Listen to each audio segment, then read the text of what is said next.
Hey guys, hope you all are having a great day. This is Jason with GetMorrOutdoors, and today I'm going to show you how to do a cord wrapped handle on this Tomahawk here. Stay with me.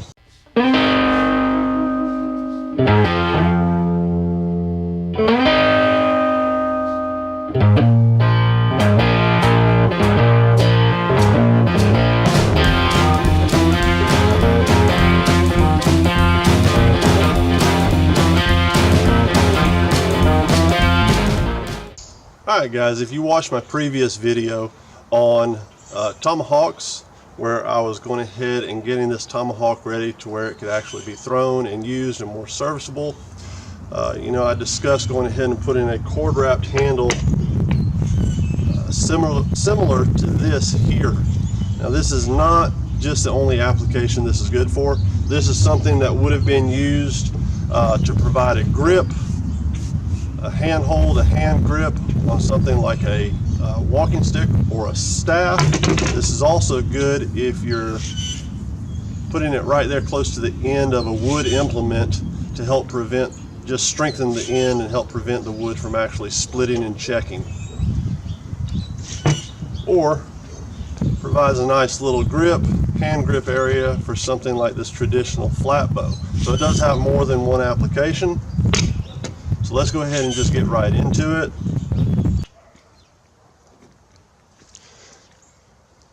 Okay, so the first thing I'm going to do whenever I start out cord wrapping a handle or some other such implement is I'm going to go ahead and put me a couple of rubber bands on either end.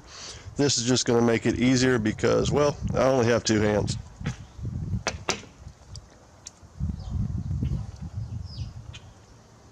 So as you see here, I have a few different types of cordage that I could choose from.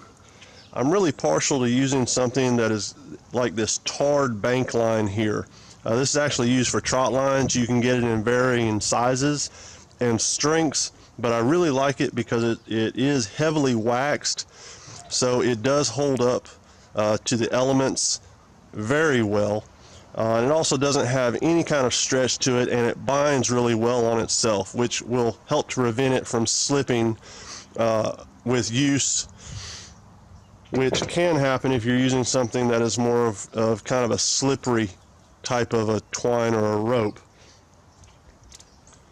You can also use something like this diamond braid, solid core diamond braid twine. Anything basically that's going to be a solid rope, something that's not going to have a lot of squishiness to it or slipperiness to it. I wouldn't use something like paracord or a type of hollow core style twine or rope for this application. It just doesn't work really well.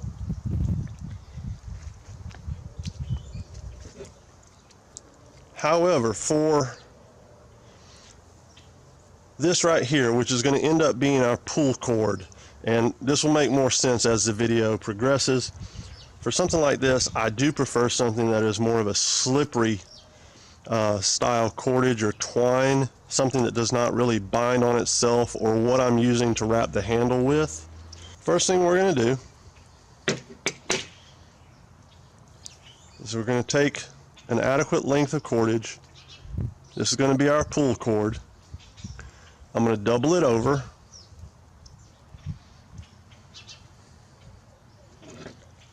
and I'm going to slip one end underneath my rubber bands over here. Okay. I'm going to take the other two ends doubled up,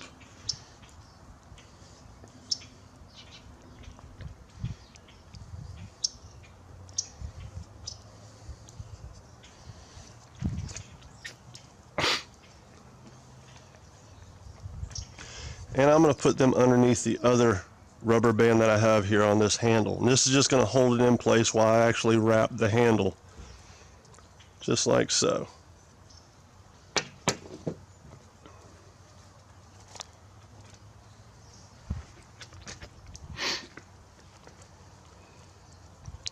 Now for this project, I am going to go ahead and use a tarred bank line.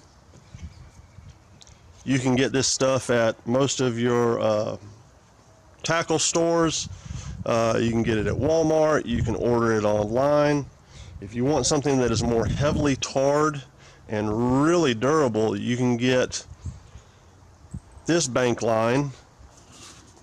Let's see how to pronounce it. It's called Catahua, I believe is how you pronounce it. If I'm not mistaken, it's made in Canada. And while last I knew you could get this same brand from Walmart, same exact brand, same size and everything, it is obviously made with lesser quality for Walmart. I'll show you an example here. These are the same brand, same size tarred bank line. This one is from Walmart. This one is directly from Cahuilla Manufacturing. Okay, so that'll show you the quality difference. It's exactly the same. It's just one has been made for Walmart, the other is direct from the manufacturer. Okay. In this application though, we are going to use the lighter weight stuff. It's going to work just fine. So how we're going to start this, we're going to take one end of our line,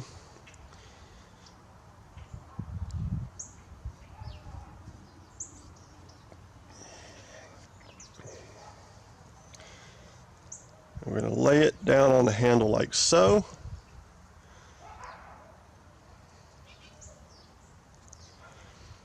And then whichever direction your loop is in, you're going to start winding from the opposite direction towards that loop.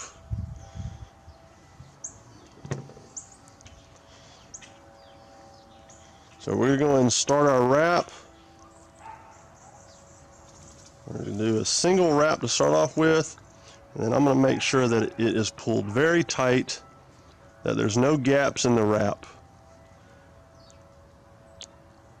And then we're just going to go ahead and repeat this process all the way down the handle. And you want to make your wraps really good and tight. And you want to make them where there's no kind of gaps in there.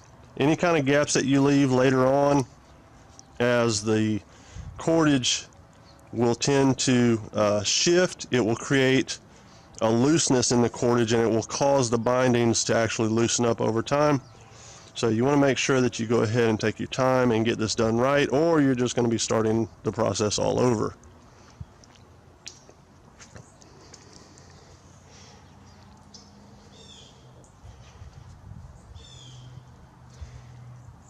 So basically what I'm going to do is I'm going to go ahead and make a few wraps, then I'm going to check both sides of it. If you notice that your wraps are not real tight, you can go ahead and come in here and pull your wraps tight, close up any gaps, and then pull your cordage. So I don't bore you all to tears with this whole process. Let me get this done to a point to where we go to the next step. Okay, so we've gotten the handle wrapped as far as I'm going to go with it. I've already cut a length of my cordage off. As you can see, we have the wrappings real nice and tight. There's no gaps in between them. And through this whole process, you're going to want to make sure you keep tension on this so it doesn't loosen up on you. Okay, so now the next thing we're going to do, we're going to go ahead and pull our loop out from underneath that rubber band that was holding it for us. And we're going to pass the tag end of this through that loop. Once we have that through that loop,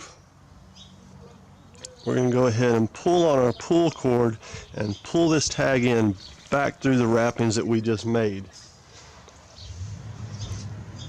Quick word of advice, if you try to do this by hand, definitely wear some sort of like a heavy duty leather glove, because as you're pulling this, especially if it happens to slip, it can give you a really nasty rope burn and actually cut into your hand.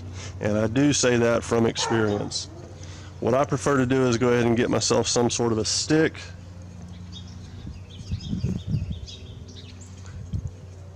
And then I'm just going to go ahead and make a few wraps over itself. and I'm going to use this as kind of a T pull handle. If you have it wrapped really tight, what you may end up having to do is actually only pull one side at a time.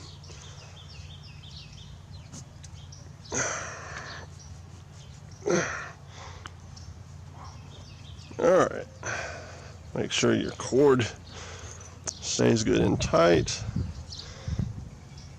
Alright, so I've got it started down in there, so I can go ahead and release tension off of it. The whole time I've been having to hold it, make sure it stays really tight. I'm going to go ahead and wind my pull handle up here closer.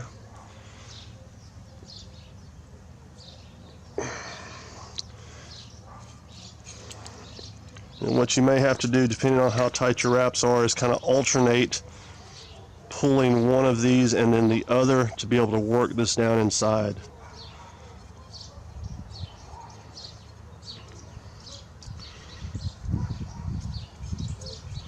Now, I was saying about wearing gloves, you can see what this rope actually did to my pull handle here.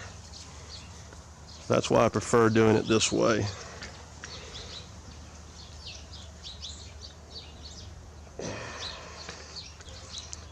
And I'm going to have to get a little bit better leverage here and do this off camera, but you get the idea. We're just going to pull each side of these pieces of twine until we actually work this tag end all the way back down into itself.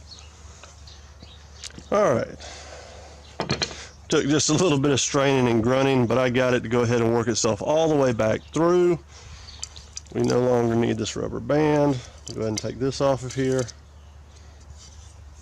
And depending on how tightly you've wrapped this, if you can only get your tag end to come down in here maybe halfway or so, and you just cannot get it to go any further, or you happen to break your pull cord, no worries, just go ahead and cut the other end of it off.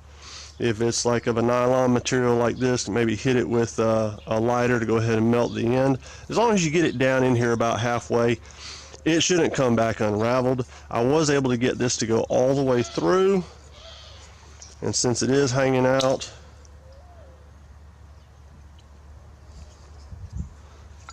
I'm going to go ahead and cut the end of that off.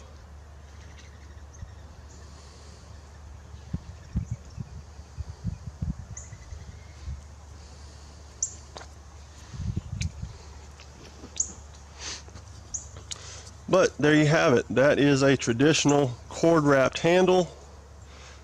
That will go a long way to actually protecting this area of the handle as it's being thrown and used to keep it from actually damaging the wood handle itself. And I think it just gives it a little bit of a stylish flair. Alright guys, I hope you've enjoyed this tutorial on how to go about doing your own traditional cord wrapped handle. This is something that would have been used before the advent of different tapes and wrappings that you can get more readily accessible now.